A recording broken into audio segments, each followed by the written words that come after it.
ಗಾನ ಕೋಗಿಲೆ ನಮ್ಮ ಒಡನಾಟ ಅಲ್ಲ. ನಾನು ಒಂದೇ ಒಂದು ಇದು ಮಾತು ಹೇಳಿ, ನಮ್ಮ ತಾಯಿ ಸಂಗೀತ ಸಿಂಗರ್. ಅವರು ಬರೀ ಜಾನಕಿ ಅಮ್ಮವ್ರ ಹಾಡನ್ನ ಮಾತ್ರ ಹಾಡ್ತಾಯಿದ್ರು ವಾದ್ಯಗೋಷ್ಠಿಗಳಲ್ಲಿ. ನಮ್ಮ ತಾಯಿಯವರು ತುಂಬ ಫೇಮಸ್ ಆಗಿರೋದೇ ಜಾನಕಿ ಅಮ್ಮವ್ರ ವಾಯ್ಸಲ್ಲಿ.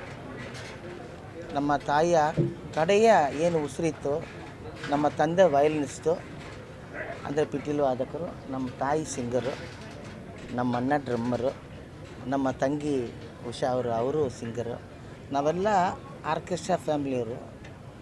ನಾವೆಲ್ಲ ಜಾನಕಮ್ಮವ್ರನ್ನ ಹಾಡುಗಳನ್ನ, ಎಸ್ ಪಿ ಅವ್ರ ಹಾಡುಗಳನ್ನ, ಪಿ ವಿಶ್ವನಾಥ್ ಅವರ ಹಾಡುಗಳನ್ನ ಹಾಡಿ ಜೀವನ ಮಾಡ್ತಾಯಿದ್ದವರು. ಅದರಲ್ಲೂ ನಮ್ಮ ತಾಯಿಯವರು ಬರೀ ಜಾನಕಿಯವರು.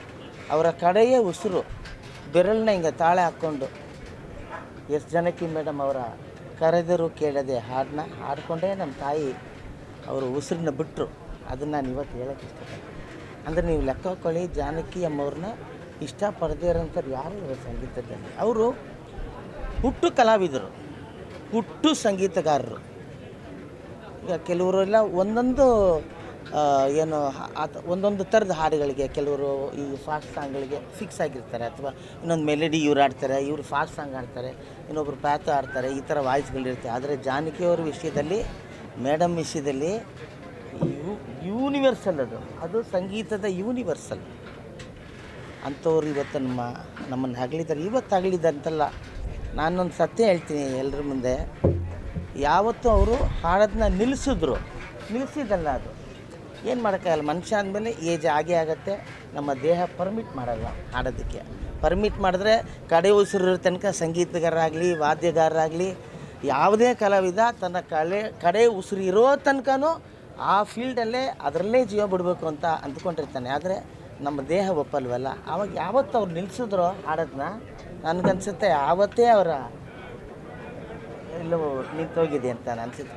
ಜೀವನ ಮಾಡ್ಬೋದು, ಆದರೆ ಒಂದು ಹಾಡುವಂಥ ಕೋಗಿಲೆ ಯಾವತ್ತು ವಾಯ್ಸ್ ನಿಲ್ಲಿಸ್ತೋ ಆವತ್ತೇ ಅವರು ತನ್ನ ಜೀವನ ಇಷ್ಟೇ ಅಂತ ಅಂದ್ಕೊಂಡಿರ್ತಾರೆ. ಇವತ್ತು ನಮ್ಮ ಮುಂದೆ ದೇಹದಲ್ಲಿ ಅವರು ತೀರ್ಕೊಂಡಿರ್ಬೋದು, ಆದರೆ ಇಡೀ ಭಾರತದಲ್ಲಿ ಇಂಥ ಒಬ್ಬ ಗಾಯಕರು ಇಲ್ಲ.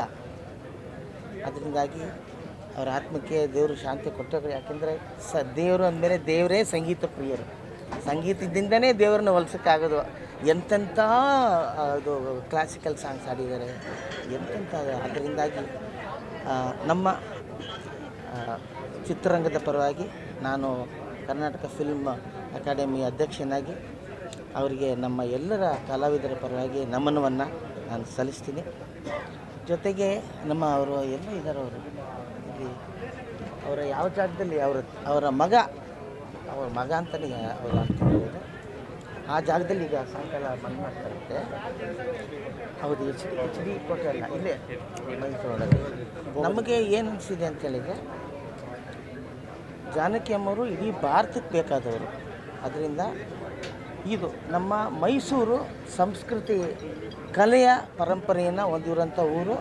ಇಲ್ಲೇ ನಾನಿದ್ದು ಇಲ್ಲೇ ಜೀವ ಬಿಡಬೇಕು ಅಂಥೇಳಿ ಅವರು ಇಲ್ಲಿ ಬಂದ ಮೇಲೆ ಮೈಸೂರಿಗೆ ಇದೊಂದು ನಮಗೆ ಇದೊಂದು ಒಳ್ಳೆಯ ಒಂದು ವಿಷಯ ಆಗಿರೋದ್ರಿಂದ ಜಾನಕಿ ಅಮ್ಮರ ಮೆಮೊರಿಯಲ್ನ ಇಲ್ಲೇ ಶುರು ಮಾಡಬೇಕು. ಅವ್ರ ಹೆಸರಲ್ಲಿ ಒಂದು ಮೆಮೊರಿಯಲ್ ಆಗಬೇಕು. ಆದರೆ ಅದು ಸರ್ಕಾರದಿಂದನೇ ಆಗಬೇಕು. ನಮ್ಮ ಯತೀಂದ್ರ ಸಾಹೇಬರು ಇಲ್ಲಿದ್ದಾರೆ, ನಮ್ಮ ಸಿದ್ದರಾಮಯ್ಯ ಸಾಹೇಬರು ಕೂಡ ಕಲೆ ಸಾಹಿತ್ಯಕ್ಕೆ ಮೈಸೂರಿಗೆ ತುಂಬ ಹೆಸರುವಾದಿ ಆದಂಥ ಅವ್ರಿಗೆ ಗೊತ್ತಿರ್ತದೆ. ನಮ್ಮ ಸಿ ಎಮ್ ಅವರು ಕೂಡ, ಡಿ ಕೆ ಶಿವಕುಮಾರ್ ಸಾಹೇಬರು ಸಿ ಎಮ್ ಅವರು ಸಂಗೀತಕ್ಕೆ, ಕಲಾವಿದರಿಗೆ ತುಂಬ ಅತಿಯಾದ ಬೆಲೆ ಕೊಡೋರು ಆಗಿರೋದ್ರಿಂದ, ಮತ್ತು ಅವರು ಚಿತ್ರರಂಗದವರೇ ಆಗಿರೋದ್ರಿಂದ ಅವರು ಕೂಡ ಸಿನಿಮಾಗಳು ಥಿಯೇಟ್ರ್ಗಳು ಇಟ್ಕೊಂಡಿದ್ದರಿಂದ ಜಾನಕಿ ಅಮ್ಮವ್ರ ಬಗ್ಗೆ ತುಂಬ ಚೆನ್ನಾಗಿ ಗೊತ್ತಿರುತ್ತೆ. ಅವರಿಗೆ ನಾವು ಇದನ್ನು ತಿಳಿಸಿ, ಅವ್ರ ಮೆಮೋರಿಯಲ್ನ ಅವ್ರು ಯಾರು ಅವ್ರ ಜಾಗ ಇವಾಗ ಕೊಟ್ಟಿದ್ದಾರೋ ಅವರು ಈಸಿಯಾಗಿದ್ದಾರೆ, ಜಾಗ ಕೊಡೋಕ್ಕೂ ರೆಡಿ ಇದ್ದಾರೆ. ಹರೀಶ್ ಗೌಡ್ರು ಎಲ್ಲ ಸಮಯ ಈ ಜಾಗ ಮೇಡಮ್ ಯಾವ ಜಾಗದಲ್ಲಿದ್ದಾರೋ ಅಲ್ಲಿ ಮೆಮೋರಿಯಲ್ನ ಒಂದು 10 ಗುಂಟೆನೋ ಇಲ್ಲ ಅರ್ಧ ಎಕರೆನೋ ಅಥವಾ 1 ಎಕರೆನೋ, ಅವ್ರದ್ದು 1.5 ಎಕರೆ ಏನೋ ಇದೆಯಂತೆ, ಅದನ್ನು ಸರ್ಕಾರ ಇನಿಷಿಯೇಟಿವ್ ತೊಗೊಂಡು ಆ ಮೆಮೋರಿಯಲ್ನ ಸರ್ಕಾರದಿಂದನೇ ಕಟ್ಟಿದಾಗ ಮೈಸೂರಿಗೆ ಜಾನಕಮ್ಮವ್ರನ್ನ ನೋಡೋದಕ್ಕೆ ಅವರ ಅಭಿಮಾನಿಗಳಾಗ್ಬೋದು, ಸಂಗೀತ ಪ್ರಿಯರಾಗ್ಬೋದು ಬರ್ತಾರೆ. ಅದು ಒಂದು ಒಳ್ಳೆಯ ಮೆಮೋರಿಯಲ್ ಆಗತ್ತೆ ಅಂಥೇಳಿ ನಮ್ಮ ಭಾವನೆ. ಅದಕ್ಕೆ ನಾವೆಲ್ಲ ಸೇರಿ ಅವರಿಗೆ ಒಂದು ಗೊತ್ತಿದೆ ಅವರಿಗೆ ತಿಳಿಸಿ ಆ ಕೆಲಸವನ್ನು ಜಾನಕಮ್ಮವ್ರ ಹೆಸರಲ್ಲಿ ಮಾಡೋಣ ಅಂತ ಅಂದ್ಕೊಂಡಿದ್ದೆ. ನಮಸ್ಕಾರ.